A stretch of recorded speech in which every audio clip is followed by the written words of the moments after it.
Saya mabuk besar saat itu. Setelah merayakan malam tanggal 1 Januari bersama orang-orang asing begitu, pulang ke rumah saya sudah mabuk. Lalu kemudian saya jatuh masuk dalam got. Nama saya di mana tuh Jisli. Jisli itu singkatan dari Ajiz Ali lah. Setelahnya baru beberapa bulan potensi kembali ke masa lalu itu sangat besar.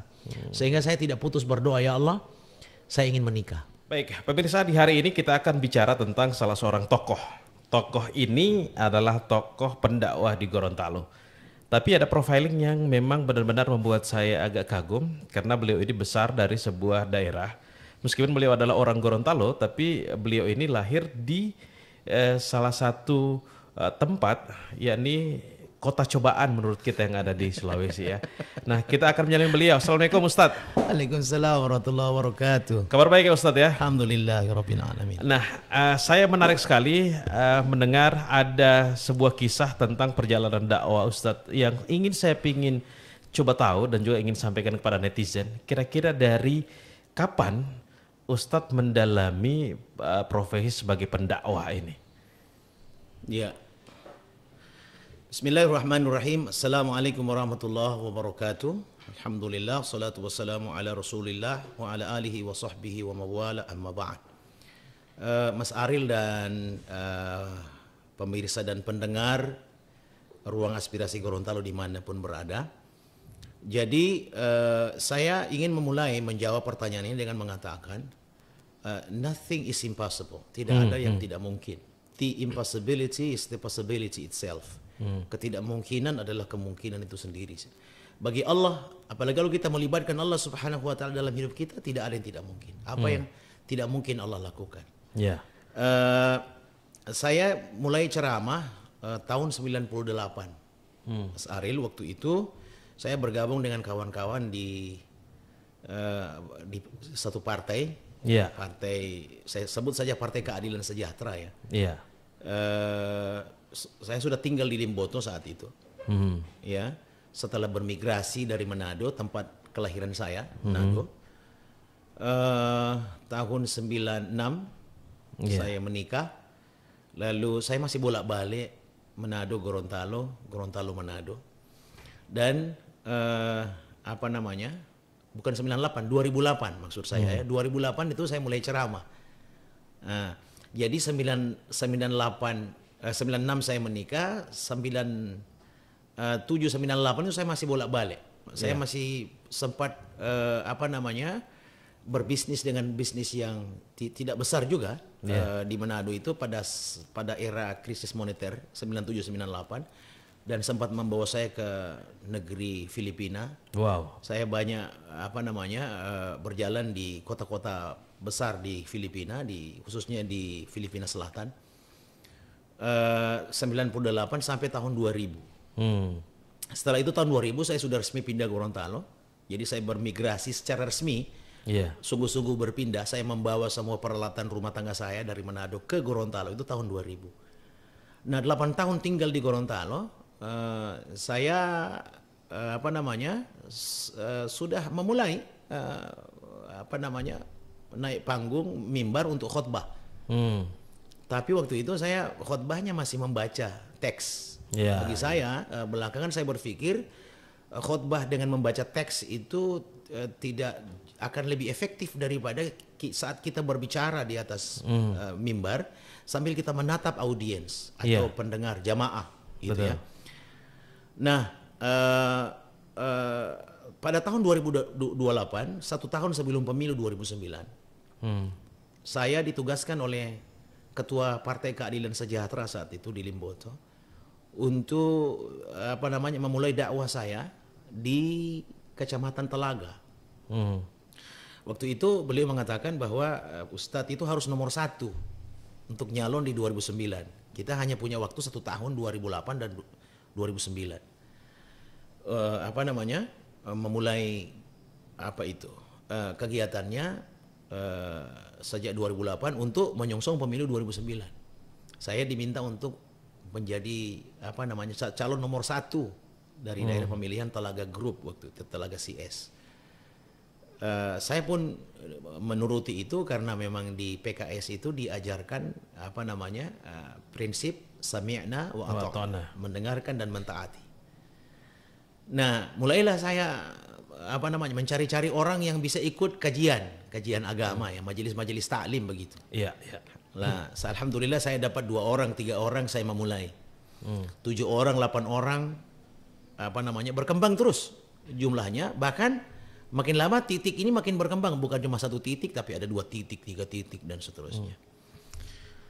Nawaitunya memang sungguh-sungguh karena Allah Subhanahu wa taala. Kita juga berpolitik waktu itu bukan politik yang menghalalkan cara. Kita mau membingkai agama itu, kita hendak membingkai politik kita itu dengan nilai-nilai agama.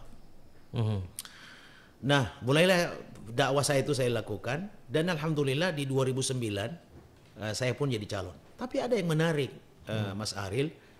Sebelum pemilihan 2009, pemilihan umum, saya karena sudah hampir 1 tahun ini berjalan majelis-majelis taklim, makin banyak binaan-binaan, kelompok-kelompok taklim.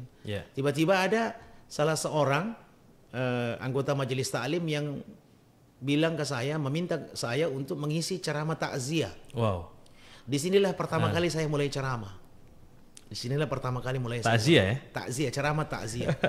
Awalnya saya ragu, cuma demi pertama demi memenuhi keinginan anggota majelis taklim. Iya, iya. Saya tidak boleh mengatakan tidak. Saya bilang insya Allah saya siap ceramah. Tapi begitu saya pulang, saya berpikir-pikir apakah saya bisa ceramah. Iya, iya. Kenapa saya bilang iya ya? Nah, kenapa seterlanjur saya bilang iya? Tapi Masya Allah itu jadi tantangan, Mas Ariel. Bahwa saya punya kemampuan public speaking, iya. Sebelumnya saya itu di Manado saya mengajar bahasa Inggris. Nah, ini yang saya menarik. Ini fase Manado ini yang saya menarik ini. Iya. Jadi saya itu di Manado, saya mengajar sejak tahun 93 sampai 93 96. 3 tahun saya mengajar di satu tempat yang namanya Michigan College. Jadi ada satu tempat Michigan College itu di Jalan Sudirman. Ya, Jalan Sudirman dekat dengan Bank Pinaisaan. Dulu masih ada Bank Pinaisaan. Dekat dengan Gelail. Hari ini dekat dengan Swiss Bell Hotel. Jadi tahun 93 itu saya mulai mengajar di situ bahasa Inggris. Mengajar, lulusannya apa? Saya waktu itu baru selesai sekolah, baru selesai SMA. 93. 93. Sudah mengajar. Ya, saya modalnya itu bukan karena saya punya ijazah sarjana. Saya itu gini, pimpinan atau owner dari Michigan College itu dia itu dia senang berbahasa Inggris. Dan waktu itu saya sudah jadi pemandu wisata. Kelas berapa itu? Saya kelas 2 SMA sudah memandu. Saya kelas 2 SMA saya sudah memandu wisata orang-orang asing, orang-orang yang bule ya? Ya, orang-orang bule. Yang ke Bunaken dan sebagainya. Bunaken itu adalah rumah kedua saya. Wow. Kelas 2 ya? Kelas 2 SMA itu. Tapi tidak mengabaikan pendidikan pada saat itu. Saya kalau lagi istilahnya high season, jadi ada di peak season di jumlah pengunjung terbanyak gitu. Di jumlah pengunjung terbanyak biasanya di bulan Juli, Agustus, September. Juli karena ada summer holiday di Eropa dan di Amerika umumnya ada liburan musim panas. Iya. Sekiranya itu terjadi di bulan Juli, Agustus, September. Juli, Agustus, September. Iya, Juli, Agustus, September. Itu peak season. Lagi belajar saya di sekolah, biasanya ada orang asing datang, ya, karena direkomendasi oleh beberapa teman pemandu. Kalau lagi high season itu kan teman-teman pemandu itu banyak job. Sehingga kekurangan pemandu. Nah, untuk memenuhi itu saya biasanya didatangi di sekolah. Meminta izin ke kepala sekolah agar saya diizinkan untuk bisa memandu. Jadi orang asingnya datang ke sekolah. Kelas 2 SMA? Kelas 2 SMA. Nah, bahasa Inggris loh jadi pemandu. Saya atrek lagi ke belakang. Yeah. Ini kecakapan bahasa apakah dari SMP mana sih Ustadz? Saya di pesantren. Nah, ini yang menarik. Pesantren Manado, Arabic language, tapi di SMA memandu tourism. Ini yang saya pingin ulik nih Ustaz. Gimana? Jadi saya kelas 1 SMP itu saya masuk SMP 3 Manado di Tuminting. Tapi di kelas 2 saya pindah ke PKP, Pondok Karya Pembangunan Manado. Pondok Karya Pembangunan Manado.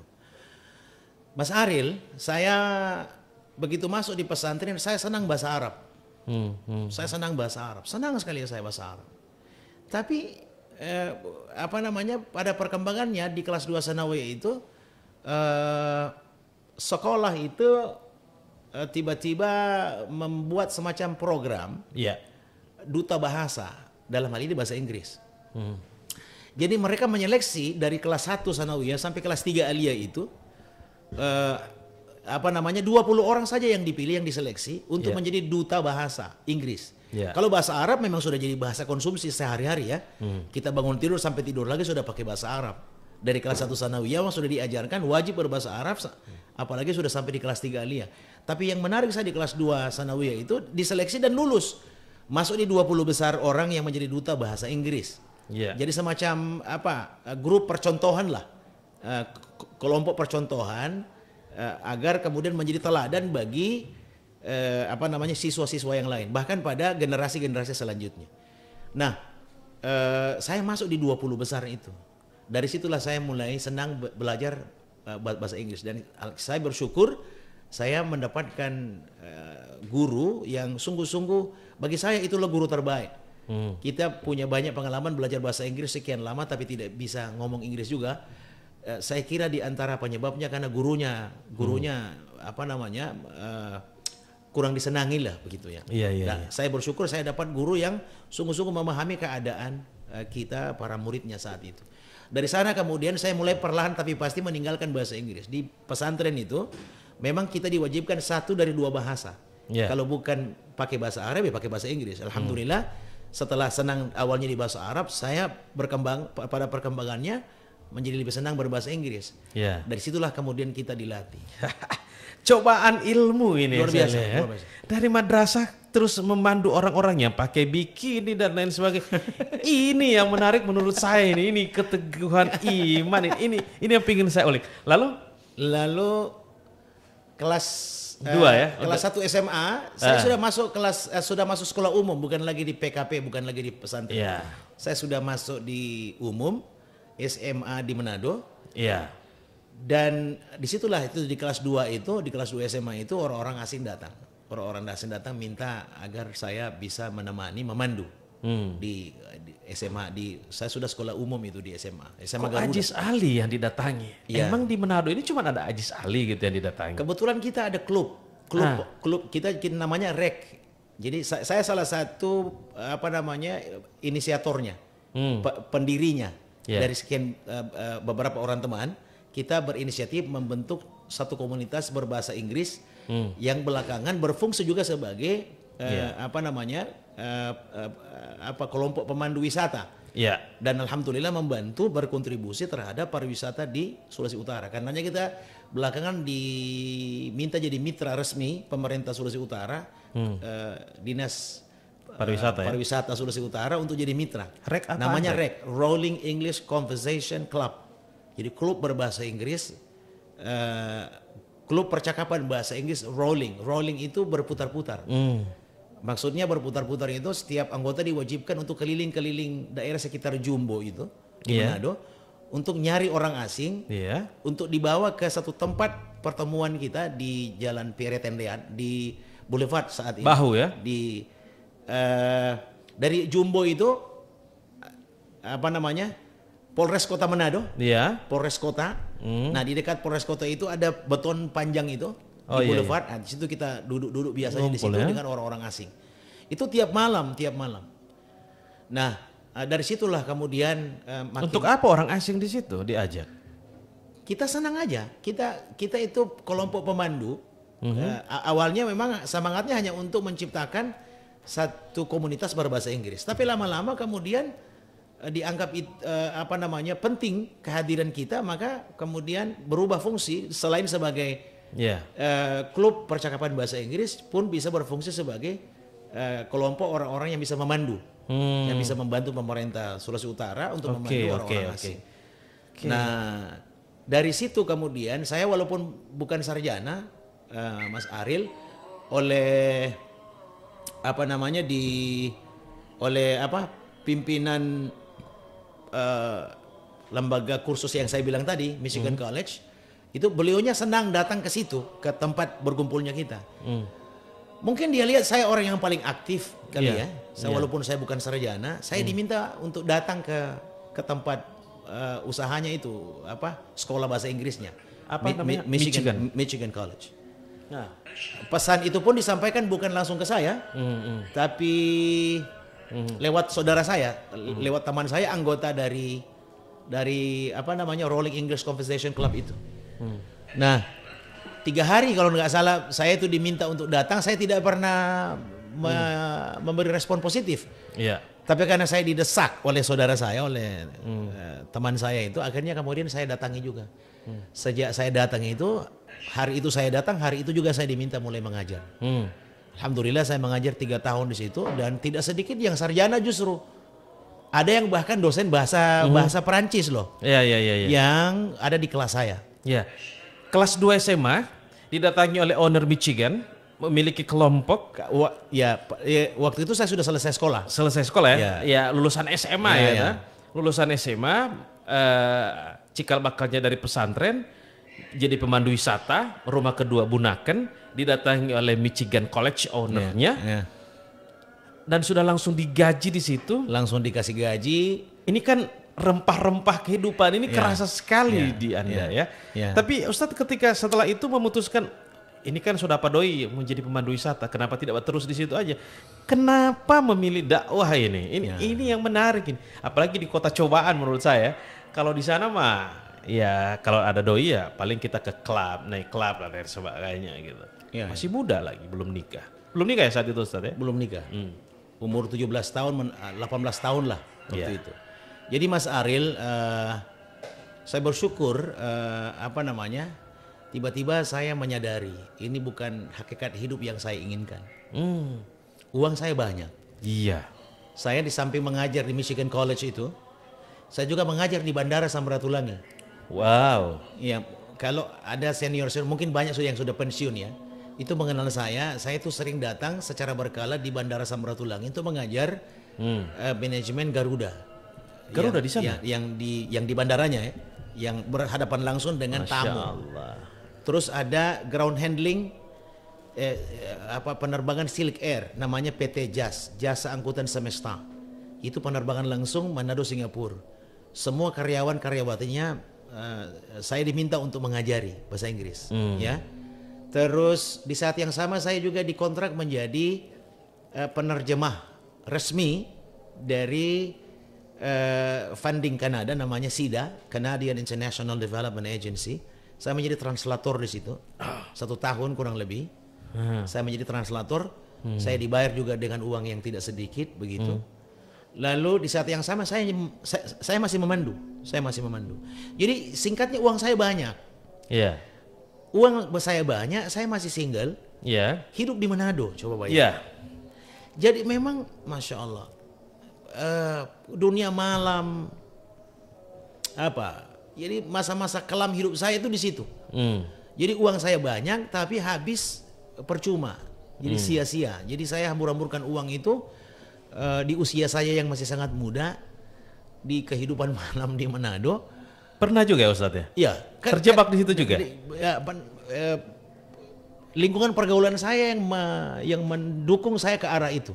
Oh iya. Misalnya gini, Mas Ariel kalau lagi memandu itu kan orang asing, orang bule, Amerika, Eropa, Australia. Jadi mereka itu kan punya kebiasaan minum khamar, minum khamar dengan berbagai macam merek dan jenis minuman. Kalau saya tidak minum, saya dibayar hanya sesuai kontrak saja. Tapi kalau saya minum dan bergaul secara sesuai dengan yang mereka inginkan begitu, maka kemudian saya berpotensi tidak dibayar hanya sesuai kontrak kesepakatan, tapi bahkan saya bisa dikasih tip yang lebih besar, bahkan bisa lebih besar daripada kontrak itu tadi. Masya. Ya. Nah, sehingga saya pun minum di waktu itu. Saya minum. Menarik ini. Ya minum, bergaul dengan orang asing, ya. Dan saya bilang tadi, Pulau Bunaken itu rumah kedua saya. Bundagen itu rumah kedua saya. Saya bersyukur di tahun 96 semua berakhir. 96. Ya, 96 Desember 31 Desember 95, sorry. 31 Desember 95, malam tanggal 1 Januari 96. Malam tanggal 1 Januari 96 itu saya mengakhiri masa kelam saya. Saya mabuk besar saat itu. Setelah merayakan malam tanggal 1 Januari bersama orang-orang asing begitu, pulang ke rumah saya sudah mabuk. Lalu kemudian saya jatuh masuk dalam got. Ada selokan di jalan menuju rumah saya. Masya Allah, saya jatuh di situ. Dan sejak saat itu saya mulai berpikir, saya mulai berpikir ini bukan hidup yang Usia saya berapa ingin. itu Ustaz? 20 kalau nggak salah. 20. Sudah umur 20 tahun. Meninggalkan Manado di usia emas ya. Waktu panjang memang ceritanya Mas Ariel, tapi intinya saya bersyukur di tahun 96 itu. Saya di tahun 95 akhir ya, jadi 31 Desember malam tanggal 1 Januari 96 saya tidak lagi merasakan minuman. Saya tidak lagi mau terlibat dalam kehidupan lama saya. Saya bahkan waktu itu keinginan saya tidak lagi mau kembali mengajar. Jangankan memandu wisata, ya, jangankan menjadi mengajar di bandara. Bahkan untuk mengajar di Michigan College saya sudah enggan. Saya sudah nggak mau lagi. Saya hendak memulai hidup saya yang baru. Dan rupanya ini mendapatkan jalan. Allah Subhanahu wa taala memberi saya jalan. Ya, saya mulai jadi momentum itu menjadi titik balik saya lah. Waktu saya mabuk besar itu saya sudah nggak sadar, saya jatuh di got, orang tinggal angkat saya, begitu. Lalu esok paginya orang banyak bicara tentang peristiwa semalam yang saya sudah nggak tahu. Sebetulnya seperti apa itu peristiwa semalam. Dari situlah kemudian Mas Ariel saya saya punya keinginan besar untuk memulai hidup yang baru. Lalu pelan tapi pasti keinginan saya itu kemudian mendapatkan jalan lah begitu. Allah Subhanahu wa taala memberi jalan. Saya alhamdulillah saya mulai masuk masjid, saya mulai membuka lembaran-lembaran baru lah. Dan ya pada akhirnya saya bilang begini, waktu itu ada satu ibu yang ada di kelas teman saya yang dosen bahasa Perancis itu, ya, dia bilang begini, saya mau cari Pak Jisli, nama saya di mana tuh Jisli. Jisli itu singkatan dari Aziz Ali lah. Saya mau cari Pak Jisli karena saya udah nggak mengajar lagi di Michigan College. Ibu itu kebetulan beliau itu diberi kepercayaan menjadi apa itu namanya ya, Pimpro, project manager dari satu proyek namanya proyek P3SU kalau saya nggak salah ingat ya, proyek pengembangan pengairan Sulawesi Utara yang dibiayai sepenuhnya oleh pemerintah Kanada lewat fundingnya SIDA itu. Karena saya dilihat sudah nggak lagi mengajar, saya diminta, dia telepon saya waktu itu, diminta untuk ikut tes menjadi translator di SIDA itu. Lalu saya bilang boleh. Tapi begitu saya tiba di hari tesnya, saya dipertemukan dengan guru saya, guru bahasa Inggris saja, seorang profesor. Wow. Profesor Weol namanya, saya nggak salah itu, orangnya botak, memang mahir lah, sudah profesornya bahasa Inggris, Profesor Weol. Tapi memang saya percaya bahwa Allah pasti bantu saya waktu itu, karena saya dalam keadaan sudah nggak punya apa-apa, tapi masih muda, saya nggak punya apa-apa lagi, saya sudah nggak mengajar, nggak ada apa-apa lagi, saya nggak mau kembali lagi ke dunia saya yang lama. Saya mulai sungguh-sungguh beribadah, ya, mulai menyadari bahwa ini jalan terbaik kehidupan saya dan Allah pasti tidak akan menyia-nyiakan, Allah pasti bantu saya. Nah, berangkat dari keyakinan itu, saya bilang, ketemu dengan guru saya, profesor, dia kenal juga saya, ada kurang lebih 9 orang yang dites waktu itu untuk menjadi translator. Dan alhamdulillah hasil saya itu, nilai saya itu terbaik lah dibanding yang 8 yang lain. Terbaik ya? Iya, sehingga hasil transliterasi saya, hasil terjemahan saya itulah yang dipakai sebagai standar. Kebetulan saat itu datang juga orang Perancisnya. Jadi dan orang Kanada maksud saya yang bisa bahasa Perancis juga. Karena Kanada itu di bagian selatan atau bagian utara itu sudah berbatasan dengan Perancis. Jadi mereka bisa ngomong Perancis juga. Jadi waktu itu dites dan dinilai hasil saya mendekati keinginan mereka. Yang lebih dekat dengan apa yang mereka inginkan hasil coret-coret saya di terjemahan. Dan kemudian saya mulai bekerja. 1 halaman saya dibayar 10.000 waktu itu. 1 halaman loh, bukan 1 lembar. 1 lembar bisa 2 halaman ya. Ya, 1 halaman saya dibayar 10.000 tahun 96. Tahun 96 saya dibayar tahun 96 awal, 96 kira-kira Februari Maret kalau tidak salah waktu itu. Nah, setiap kali masuk bundelan-bundelan itu ada kalanya 3 bundel, 4 bundel, 5 bundel yang harus saya terjemahkan. Saya dikasih fasilitas komputer, saya dikasih kendaraan waktu itu.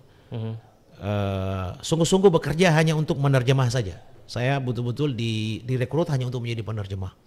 Dan dari situlah kemudian saya bisa kumpul uang, Mas Ariel, dan saya bilang, ya Allah, saya ingin menikah. Saya tidak ingin kembali ke masa lalu saya. Karena orang yang sudah begitu lama dengan masa lalunya, itu biasanya godaannya lebih besar untuk kembali. Kalau kancing ulang. Jadi kalau kita ada di masa lalu itu kita menikmati masa lalu kita, misalnya ada 5 tahun, sementara kita baru berada di masa setelahnya baru beberapa bulan, potensi kembali ke masa lalu itu sangat besar. Sehingga saya tidak putus berdoa, ya Allah, saya ingin menikah supaya saya tidak kembali ke masa lalu saya. Dan dengan uang yang saya dapatkan itulah dari hasil terjemahan itu saya bisa menikah. 96 Desember saya menikah di Gorontalo. Istri saya orang Gorontalo. Desember 29 saya menikah, tanggal 29 Desember 96. Nah, dari situlah saya punya pengalaman public speaking, mengajar, saya berhadapan dengan orang-orang asing. Tapi apakah saya bisa ceramah? Kembali ke peristiwa 2008 itu saya mulai ceramah-ceramah ya. Saya mulai ngisi-ngisi majelis taklim. Apakah saya boleh ceramah? Rupanya punya kemampuan, punya pengalaman public speaking ditambah dengan keyakinan bahwa Allah pasti bantu dan dengan sungguh-sungguh juga mau belajar begitu. Akhirnya saya juga bisa. Pada akhirnya, Mas Ariel. Awalnya memang tidak yakin, tapi pada saat selesai ceramah, rupanya ceramah saya disenangi. Nah, dari situlah kemudian mulai berkembang. Ada penceramah baru, masih muda, begitu, yang menurut orang enak didengar ceramahnya. Nah, dari situlah kemudian saya orang Talaga itu. Jadi saya pertama kali dikenal sebagai penceramah di Kecamatan Talaga Group. Sekaligus menjadi ladang dakwah pertama, dakwah saya, sekaligus menjadi konstituen pertama saya untuk pemilu 2009 waktu itu. 2008 kan waktu itu. Dari sanalah kemudian berkembang, lama kelamaan saya mulai dikenal sebagai penceramah. Lebih daripada sekedar sebagai politisi begitu. Saya lebih banyak diundang sebagai penceramah. Masya Allah. Kira-kira begitu gambaran singkat. Allah memang mengatur rumit, tapi kalau berarti bisa disimpulkan tidak ada yang sia-sia dari doa kita, Ustadz ya. Ketika kita berkeluh kesah kepada Allah, maka Allah akan gantikan sesuatu hal.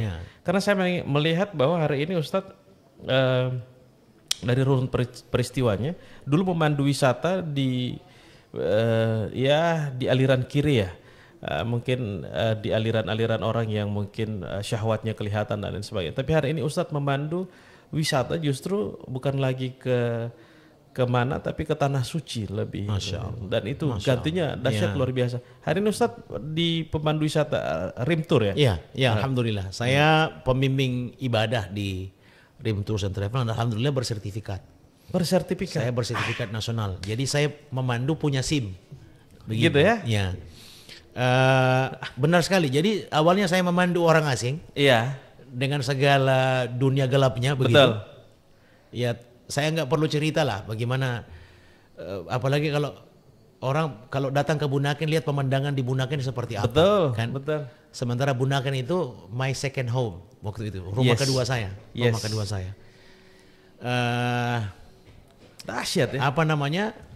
Belakangan alhamdulillah hari ini kemudian Allah gantikan menjadi pemandu wisata juga, tapi wisata religi. Ya, berkunjung ke tanah suci. Alhamdulillah setahun bisa 3 sampai 4 kali saya ke tanah suci memandu. Tadinya jalur maksiat ke Bunaken, sekarang jalur ukhrawi ke Baitullah. Ini Masya Allah, ceritanya luar biasa. Nah, ya lanjut lagi. Ya, saya dengan begitu saya ingin mengatakan mudah-mudahan menjadi inspirasi bagi semua. Jika Allah menghendaki, kalau kita ada kesungguhan dan Allah menghendaki, apa yang tidak bisa? Quran mengatakan innalladzina walladzina jahadu fina lanahdiyannahum subulana. Dan orang-orang yang bersungguh-sungguh di jalan kami, orang-orang yang bersungguh-sungguh hendak mencari keridhaan kami, yang mau kembali kepada kami, lanahdiyannahum subulana. Kami akan tunjukkan jalan-jalan kami. Sungguh kami tunjukkan jalan-jalan kami.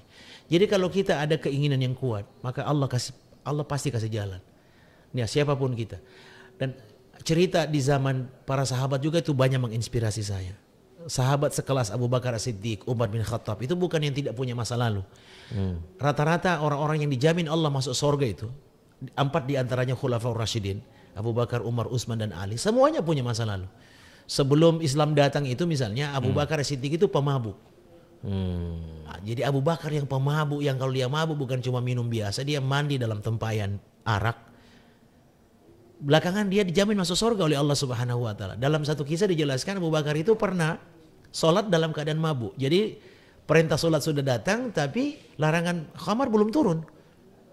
Abu Bakar sholat, demikian para sahabat yang lain juga sholat dalam keadaan mabuk.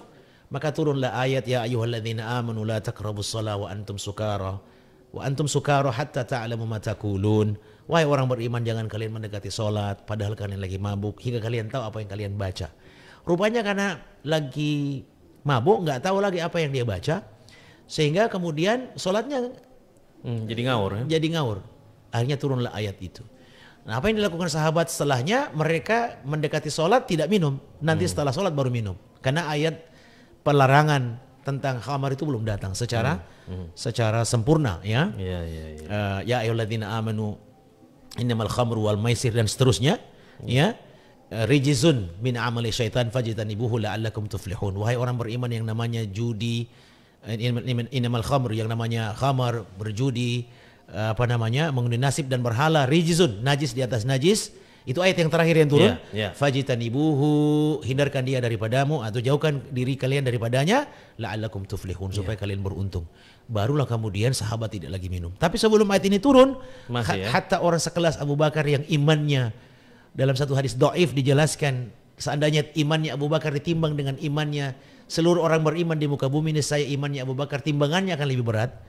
Entah juga masih menjadi bagian orang yang punya masa lalu senang dengan khamar. Demikian Umar bin Khattab, ya, pernah mengubur anak gadisnya hidup-hidup. Semua orang punya masa lalu. Sehingga saya mengatakan siapapun Anda di luar sana, pendengaran pemirsa sekalian, Anda boleh punya masa lalu, tapi Anda masih punya kesempatan, selalu masih punya kesempatan untuk menciptakan sebaik-baik masa depan. Ya, itu sebabnya juga kenapa Allah Subhanahu wa taala hendak memberi pelajaran kepada kita dengan meletakkan Lailatul Qadar ada di penghujung Ramadan, bukan di awal Ramadan, bukan di pertengahan Ramadan. Supaya mendekati garis finish akhir dari perjalanan hidup kita, kita semakin berbuat yang terbaik, atau semakin berusaha